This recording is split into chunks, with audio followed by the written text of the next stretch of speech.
ಶಾಂತಿ ನಿದ್ದೆಯಿಂದ ಏಳೋ ಹೊತ್ತಿಗೆ ಅವ್ರ ಪಕ್ಕದಲ್ಲೇ ಇದ್ದ ಮಗು ಸುತ್ತ ಬಂಗಾರದ ರಾಶಿನೇ ಕಾಣಿಸುತ್ತೆ. ಇದನ್ನ ನೋಡ್ದಂತ ಶಾಂತಿ ತನ್ ಗಂಡನ್ನ ಎದ್ದೇಳ್ಸಿ ಈ ವಿಸ್ಮಯನ ತೋರಿಸ್ತಾಳೆ.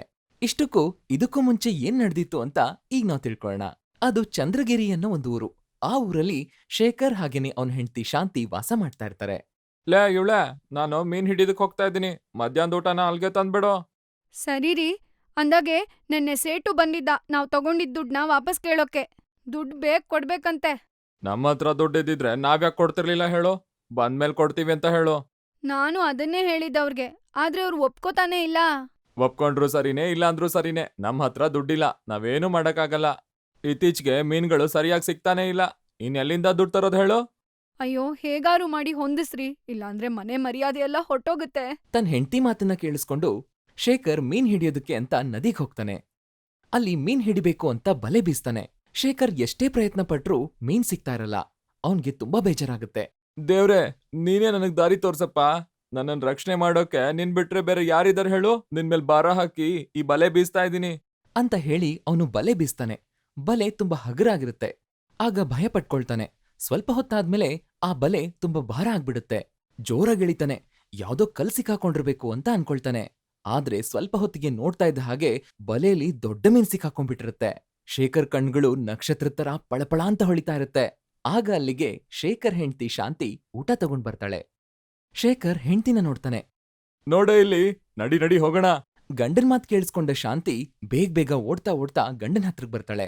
ಇಬ್ರು ಸೇರ್ಕೊಂಡು ಆ ಬಲಿನ ಹೊರಗಡೆ ಎಳಿತಾರೆ. ಏನ್ರಿ ಇದು ಅದ್ಭುತ! ನಮ್ ಕಷ್ಟಗಳನ್ನೆಲ್ಲ ದೂರ ಮಾಡಕ್ಕೆ ಆ ದೇವ್ರೇ ಇದನ್ ಕೊಟ್ಟಿದಾನೆ ಅನ್ಸುತ್ತೆ. ಹೌದೇ, ಇದನ್ನ ಮಾರಿ ಬಂದಿದ್ ದುಡ್ಡಿಂದ ಆ ಸಾವ್ಕಾರ ದುಡ್ಡು ನಾವ್ ವಾಪಸ್ ಕೊಡ್ಬೇಕು. ಹೌದ್ರಿ, ನೀವ್ ಸರಿಯಾಗ್ ಹೇಳಿದ್ರಿ. ಸರಿ, ಮೊದ್ಲು ಈ ಮೀನ್ನ ಚಿಕ್ ಚಿಕ್ ತುಂಡುಗಳು ಮಾಡು, ಮಾರ್ಬೇಕು. ಅಲ್ಲೇ ಇದ್ದ ಚಾಕುನ ತಗೊಂಡು ಆ ಮೀನನ್ನ ಸ್ವಲ್ಪ ಕುಯ್ತಾರೆ. ಅದ್ರಲ್ಲಿ ಒಂದು ಮುದ್ದಾದ ಮಗು ಕಾಣಿಸುತ್ತೆ. ಅದನ್ನ ನೋಡಿ ಇಬ್ರೂ ಆಶ್ಚರ್ಯ ಪಡ್ತಾರೆ. ಏನೇ ಇದು? ಇದನ್ನ ನಾವ್ ಯಾವತ್ತೂ ನೋಡಿರ್ಲಿಲ್ಲ. ಹೌದು ರೀ, ನಮ್ಗೂ ಹೇಗೂ ಮಕ್ಳಿಲ್ಲ, ಈ ಮಗುನೇ ಸಾಕಣ. ಅಂತ ಅನ್ಕೊಂಡು ಆ ಮಗುನ ಹೊರಗಡೆ ತೆಗಿತಾರೆ. ನಂತರ ಆ ಮೀನು ಅವ್ರು ನೋಡ್ತಾ ಇದ್ದ ಹಾಗೇನೆ ಮಾಯ ಆಗ್ಬಿಡುತ್ತೆ. ಏನ್ರಿ ಇದು ಮಾಯೆ? ಇಷ್ಟು ದೊಡ್ಡ ಮೀನಿತ್ತು, ನಾವ್ ನೋಡ್ತಿದ್ದಾಗೇನೆ ಮಾಯ ಆಗೋಯ್ತು. ಅವ್ರಿಗೆ ಅಲ್ಲಿ ನಡೆದಿದ್ದನ್ನೆಲ್ಲ ನೋಡಿ ನಂಬಕ್ಕೆ ಆಗ್ಲಿಲ್ಲ. ಇನ್ನೇನು ಮಾಡಕ್ಕಾಗ್ದೆ ಆ ಮಗುನ ತಗೊಂಡು ಮನೆಗ್ ಬರ್ತಾರೆ. ಇನ್ನು ಸಾವ್ಕಾರ್ ಹೇಳ್ದಾಗೇನೆ ಸಂಜೆ ಮನೆಗ್ ಬರ್ತಾರೆ. ಏನೋ ಶೇಖರ್, ದುಡ್ಡು ತಗೊಂಡು ಎಷ್ಟ್ ದಿನ ಆಯ್ತೋ? ವಾಪಸ್ ಕೊಡ್ಬೇಕು ಅಂತ ಅನಿಸ್ತಾ ಇಲ್ವಾ? ಅಯ್ಯೋ ಇಲ್ಲ ಸಾವ್ಕಾರ್ರೆ, ಹಾಗೇನಿಲ್ಲ. ಇತ್ತೀಚ್ಗೆ ಮೀನ್ಗಳು ಸಿಗ್ತಾ ಇಲ್ಲ. ಮನೆ ನಡ್ಸೋದೇ ಕಷ್ಟ ಆಗ್ಬಿಟ್ಟಿದೆ. ಹೌದೋ? ಸಾಲ ತಗೊಳ್ಳುವಾಗ ಮಾತ್ರ ನಗ್ನಗ್ತಾನೆ ತಗೊಳ್ತೀರಾ, ವಾಪಸ್ ಕೊಡುವಾಗ ಮಾತ್ರ ಸಾವಿರಾರು ಕಷ್ಟಗಳಿರುತ್ತೆ ಅಲ್ವಾ? ಇಲ್ಲ ಸಾವ್ಕಾರ್ರೆ, ಖಂಡಿತ ನಾನ್ ಕೊಟ್ಟೇ ಕೊಡ್ತೀನಿ. ಇದೊಂದ್ಸರಿ ಅವಕಾಶ ಕೊಡಿ. ಇಲ್ಲ, ಇನ್ನು ಯಾವ್ದೇ ಅವಕಾಶ ಇಲ್ಲ. ನಾನ್ ಕೊಟ್ಟಿರೋ ಸಾಲಕ್ಕೆ ನಾನು ನಿನ್ ಮನೆನ ತಗೊಳ್ತಾ ಇದ್ದೀನಿ. ಒಂದ್ ಕ್ಷಣನೂ ನೀವ್ ಈ ಮನೇಲಿರೋ ಹಾಗಿಲ್ಲ ಅಂತ ಹೇಳಿ ಅವನ್ ಹುಡುಗರನ್ನ ಕರ್ಕೊಂಡು ಮನೇಲಿದ್ದ ಸಾಮಾನೆಲ್ಲ ಹೊರಗಡೆ ಹಾಕಿಸ್ತಾನೆ. ಅದಕ್ಕೆ ಶೇಖರ್ ಏನೂ ಮಾಡಕ್ಕಾಗ್ದೆ ತನ್ನ ಹೆಂಡತಿ ಮತ್ತೆ ಮಗುನ ಕರ್ಕೊಂಡು ಹೊರಗಡೆ ಬರ್ತಾನೆ. ಎಲ್ಲಿಗ್ ಹೋಗ್ಬೇಕು ಅಂತ ಗೊತ್ತಿರಲ್ಲ. ತನ್ನ ಹೆಂಡತಿ ಮತ್ತೆ ಮಗುನ ಕರ್ಕೊಂಡು ಅವ್ರ ಊರಿನ ಪಕ್ಕದಲ್ಲೇ ಇದ್ದ ಒಂದು ಕಾಡಿಗ್ ಬಂದು ಉಳ್ಕೊಳ್ಳೋದಕ್ಕೇನಾದ್ರೂ ಆಧಾರ ಸಿಗುತ್ತಾ ಅಂತ ನೋಡ್ತಾನೆ.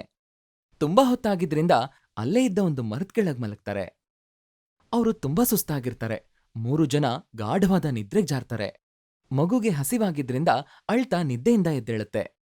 ಅಳೋದನ್ನ ಕೇಳಿಸ್ಕೊಂಡ ಶಾಂತಿ ನಿದ್ದೆಯಿಂದ ಎಚ್ಚರ ಆಗ್ತಾಳೆ. ಮಗು ಸುತ್ತ ಬಂಗಾರ ಇರುತ್ತೆ. ಅದನ್ನ ನೋಡಿ ಆಶ್ಚರ್ಯ ಪಡ್ತಾಳೆ. ತಕ್ಷಣಕ್ಕೆ ಶೇಖರ್ನ ಎದ್ದೇಳ್ಸಿ ಅಲ್ಲಿ ನಡೆದಿರೋ ವಿಸ್ಮಯನ ತೋರಿಸ್ತಾಳೆ. ಅದನ್ನ ನೋಡಿ ಶೇಖರ್ ಕೂಡ ಆಶ್ಚರ್ಯ ಪಡ್ತಾನೆ. ರೀ, ನಾ ಹೇಳ್ಲಿಲ್ವಾ, ಈ ಮಗು ಸಾಮಾನ್ಯವಾದ್ ಮಗು ಅಲ್ಲ. ನೆನ್ನೆ ನಾವ್ ನೋಡ್ತಿದ್ದಂಗೆನೆ ಮೀನ್ ಮಾಯ ಆಗೋಗ್ಲಿಲ್ವಾ? ಇವತ್ ನೋಡಿದ್ರೆ ಮಗು ಸುತ್ತ ಬಂಗಾರದ್ ರಾಶಿ ಇದೆ. ನಮ್ ಕಷ್ಟಗಳ್ನ ಸಮಸ್ಯೆಗಳ್ನ ನೋಡಕ್ಕಾಗ್ದೆ ಆ ದೇವ್ರೆ ಕೆಳಗ್ ಬಂದಿದ್ದಾನೆ ಅನ್ಸತ್ತೆ. ರೀ, ಮೊದ್ಲು ಈ ಬಂಗಾರನೆಲ್ಲ ಮಾರಿ ಆ ಸೇಟುಗೆ ದುಡ್ಡು ವಾಪಸ್ ಕೊಟ್ಟು ನಮ್ ಮನೇನ ವಾಪಸ್ ತಗೊಳ್ಳೋಣ. ಬೇಡ ಶಾಂತಿ, ಅದು ಹೋದ್ರೆ ಹೋಯ್ತು. ನಾವ್ ಹೊಸ ಮನೆ ತಗೊಂಡು ಅದ್ರಲ್ಲಿರೋಣ.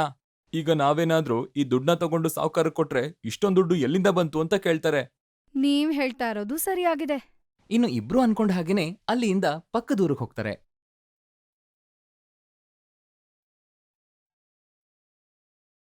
ತಮ್ಮ ಹತ್ರ ಇದ್ದ ಬಂಗಾರನ್ನ ಮಾರಿ ಬಂದಿದ್ದ ದುಡ್ಡಿಂದ ಒಂದು ಹೊಸ ಮನೆನ ತಗೊಂಡು ಹೊಸ ಜೀವನ ಶುರು ಮಾಡ್ತಾರೆ.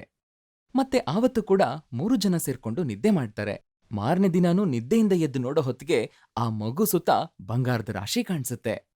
ಅದನ್ನ ನೋಡಿ ಅವರಿಬ್ರಿಗೆ ಇನ್ನೂ ಆಶ್ಚರ್ಯ ಆಗುತ್ತೆ. ಶಾಂತಿ, ನೀನ್ ಹೇಳ್ದ ಹಾಗೇನೆ ಈ ಮಗು ಸಾಮಾನ್ಯವಾದ ಮಗು ಅಲ್ಲ. ನಮ್ ಪಾಲಿನ ಕಲ್ಪವೃಕ್ಷನೇ ಸರಿ. ನಮ್ ದುರದೃಷ್ಟನೆಲ್ಲ ದೂರ ಮಾಡಿ ಅದೃಷ್ಟ ಹೊತ್ಕೊಂಡ್ ಬಂದಿದೆ. ನೀವ್ ಹೇಳಿದ್ ನಿಜಾನೇ ರೀ. ಅಂತ ಹೇಳಿ ಶಾಂತಿ ಅಲ್ಲಿರೋ ಬಂಗಾರನೆಲ್ಲ ತಗೊಂಡು ಭದ್ರವಾಗಿ ಎತ್ತಿಡ್ತಾಳೆ.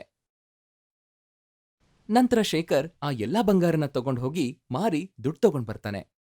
ಹಾಗ್ ಬಂದಿದ್ದ ದುಡ್ಡಿಂದ ಅವರು ಮನೆಗ್ ಬೇಕಾಗಿರೋ ಎಲ್ಲಾ ವಸ್ತುಗಳನ್ನ, ಕಾರನ್ನ, ಎಸಿ, ಟಿವಿ, ಫ್ರಿಡ್ಜ್ ಎಲ್ಲಾನು ಕೊಂಡ್ಕೊಳ್ತಾರೆ. ಆ ಮಗುನಿಂದ ಬಂದಂತ ಬಂಗಾರದಿಂದ ಮನೇಲಿರೋ ಎಲ್ಲಾ ವಸ್ತುಗಳನ್ನ ಬಂಗಾರದ ವಸ್ತುಗಳನ್ನ ಹಾಕ್ಸ್ಬಿಡ್ತಾರೆ. ಅಷ್ಟೇ ಅಲ್ಲ, ಆ ಬಂಗಾರದಿಂದ ವಿಧ ವಿಧವಾದ ಆಭರಣಗಳನ್ನೂ ತಯಾರು ಮಾಡಿಸ್ಕೊಳ್ತಾರೆ. ಈ ವಿಷಯ ಅವರಿಗೆ ಸಾಲ ಕೊಟ್ಟಂತ ಸಾವ್ಕಾರಗ್ ಗೊತ್ತಾಗತ್ತೆ. ಇದನ್ನ ತಿಳ್ಕೊಂಡಂತ ಸಾವ್ಕಾರ ಅಲ್ಲೇನ್ ನಡೀತಾ ಇದೆ ತಿಳ್ಕೊಳ್ಬೇಕು ಅಂತ ಅನ್ಕೊಳ್ತಾನೆ. ಆ ಸಾವ್ಕಾರ ಶೇಖರ್ ಮನೆಗ್ ಬರ್ತಾನೆ. ಹಾಗಾದ್ರೆ ನಾನ್ ಕೇಳಿದ್ ನಿಜಾನೇ. ಇದು ಕನ್ಸಲ್ಲ. ನೀವು ನನ್ನ ಹತ್ರ ತಗೊಂಡಿರೋ ದುಡ್ಡನ್ನ ವಾಪಸ್ ಕೊಡ್ದೆ ಯಾಕೆಲ್ಲಾನು ಕೊಂಡ್ಕೊಳ್ತಾ ಇದ್ದೀರಾ? ಸಾವ್ಕಾರ್ರೆ, ನೀವು ನಮಗ್ ಕೊಟ್ಟಿರೋ ಸಾಲದ ಮೇಲೆ ನಾವಿರೋ ಮನೆನ ಕಿತ್ಕೊಂಡು ನಮ್ಮನ್ನ ಹೊರಗಡೆ ಹಾಕಿದಿರಲ್ವಾ? ಹೌದು, ನೀವು ನನ್ ದುಡ್ಡು ಕೊಟ್ಟಿಲ್ಲ ಅಂತ ನಿಮ್ ಮನೆನ ಕಿತ್ಕೊಂಡೆ. ಈಗ ದುಡ್ಡು ಕೊಟ್ಟು ನಿಮ್ ಮನೆನ ತಗೊಳ್ಬೋದಲ್ವಾ? ಆ ಮನೆ ನಮಗ್ ಬೇಡ ಸಾವ್ಕಾರ್ರೆ, ನೀವೀಗ ಇಲ್ಲಿಂದ ಹೋಗ್ಬೋದು. ಅಷ್ಟೇ ಅಲ್ದೆ ಊರಲ್ಲಿ ಯಾರ್ಯಾರು ಸಾವ್ಕಾರ ಹತ್ರ ಸಾಲ ತಗೊಂಡಿದಾರೋ ಆ ಎಲ್ಲಾ ಸಾಲನ ಶೇಖರೇ ತೀರಿಸ್ತಾನೆ. ನೀವು ಇನ್ಯಾವತ್ತೂ ಆ ಸಾವ್ಕಾರ ಹತ್ರ ಸಾಲ ಮಾಡ್ಬೇಡಿ. ನಿಮ್ಗೇನಾದ್ರೂ ಅವಶ್ಯಕತೆ ಇದ್ರೆ ಬಂದ್ ನನ್ ಕೇಳಿ, ನಾನ್ ನಿಮಗ್ ಸಹಾಯ ಮಾಡ್ತೀನಿ. ಅಂತ ಶೇಖರ್ ಎಲ್ರಿಗೂ ಮಾತ್ ಕೊಡ್ತಾನೆ. ಈ ಮಾತಿಂದ ಸಾವ್ಕಾರನ ಅಹಂಕಾರಕ್ಕೆ ಧಕ್ಕೆ ಆಗುತ್ತೆ. ನಿನ್ನೆವರೆಗೂ ನನ್ನೆಂಜಲ್ನೇ ತಿನ್ಕೊಂಡ್ ಬದುಕ್ತಾ ಇದ್ದ ಇವ್ನಿಗೆ ಇವತ್ತು ನನಗೇ ಎದುರು ಮಾತಾಡೋ ಧೈರ್ಯ ಬಂದ್ಬಿಡ್ತಾ? ಅವನ್ ಹತ್ರ ಇರೋ ಆ ಮಗುನ ಅವನಿಂದ ದೂರ ಮಾಡಿದ್ರೆ ಆಗ ಅವನ ಅಹಂಕಾರ ಕಡಿಮೆ ಆಗತ್ತೆ ಅಂತ ಅನ್ಕೊಂಡು ಆ ಸಾವ್ಕಾರ ಒಂದು ಸರಿಯಾದ ಅವಕಾಶ ಕಾಯ್ತಾ ಇರ್ತಾನೆ. ಒಂದಿನ ಅಂತ ಅವಕಾಶ ಬಂದೇ ಬಿಡುತ್ತೆ.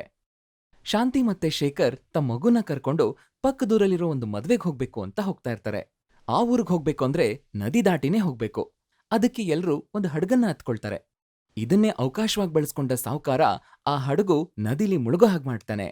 ನೋಡ್ತಿದ್ದ ಹಾಗೆ ಶೇಖರ್ ಮಗು ಆ ನದಿಲಿ ಮುಳುಗೋಗ್ಬಿಡುತ್ತೆ. ಶೇಖರ್ ಮತ್ತೆ ಶಾಂತಿ ಹೇಗೋ ಕಷ್ಟಪಟ್ಟು ಬಂದು ದಡ ಸೇರ್ಕೊಳ್ತಾರೆ. ಹಾಗೇನೆ ಮುಳುಗ್ತಾ ಇರೋ ಮಗುನ ನೋಡಿ ದುಃಖ ಪಡ್ತಾರೆ.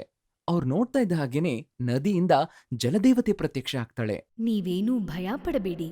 ಆ ಮಗು ನಂದು. ಒಂದು ಶಾಪದ ಕಾರಣದಿಂದ ನನ್ನ ಮಗು ನನ್ನಿಂದ ದೂರ ಇತ್ತು. ಆದ್ರೆ ಇವತ್ತಿಂದ ನನ್ನ ಮಗು ನನ್ ಜೊತೆನೇ ಇರುತ್ತೆ. ಮಕ್ಕಳಿಲ್ಲದ ನಿಮಗೆ ಒಂದು ಹೆಣ್ಮಗು ಆಗತ್ತೆ. ಅದರಿಂದ ನಿಮ್ ಕಷ್ಟ ಎಲ್ಲ ಸರಿ ಹೋಗುತ್ತೆ ಅಂತ ಹೇಳಿ ಜಲದೇವತೆ ಅಲ್ಲಿಂದ ಹೊರಟೋಗ್ತಾಳೆ. ಶೇಖರ್ ಮತ್ತೆ ಶಾಂತಿ ಕೂಡ ವಾಪಸ್ ಮನೆಗ್ ಹೋಗ್ತಾರೆ. ಆ ಜಲದೇವತೆ ಹೇಳ್ದ ಹಾಗೇನೆ ಶಾಂತಿ ಸ್ವಲ್ಪ ದಿನಗಳಲ್ಲೇ ಮುದ್ದಾದ ಹೆಣ್ಣು ಮಗುವಿಗೆ ಜನ್ಮ ನೀಡ್ತಾಳೆ. ಅದರೊಟ್ಟಿಗೆ ಅವರು ತಮ್ಮ ಜೀವನನ ಸುಖವಾಗಿ ಕಳೀತಾ ಇರ್ತಾರೆ.